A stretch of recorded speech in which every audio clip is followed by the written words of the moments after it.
हजरत बिलाल के गले में रस्सी डाल के ना जब मक्के की गलियों में वो नौजवान दौड़ाया करते थे, तो हजरत बिलाल रदी अल्लाह ताला अन्हु के करीब से गुजरते तो गुजरने वाले भी अजीब बात करते।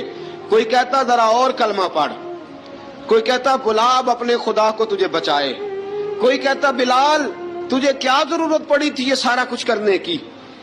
एक आदमी आया, कहने लगा बिलाल अगर तेरा रब सच्चा है, तेरे रसूल सच्चे हैं, फिर तुझे बचाते क्यों नहीं?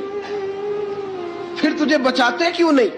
जब तू इतना मुखलिस मोमिन है और इतना तेरे अंदर खुलूस पाया जाता है तो वो आते क्यों नहीं तेरे दिफा के लिए? वो तेरे लिए ढाल क्यों नहीं बनते? हज़रत बिलाल हबशी का जवाब बड़ा जबरदस्त था। जनाब बिलाल कहने लगे मैं मुखलिस तो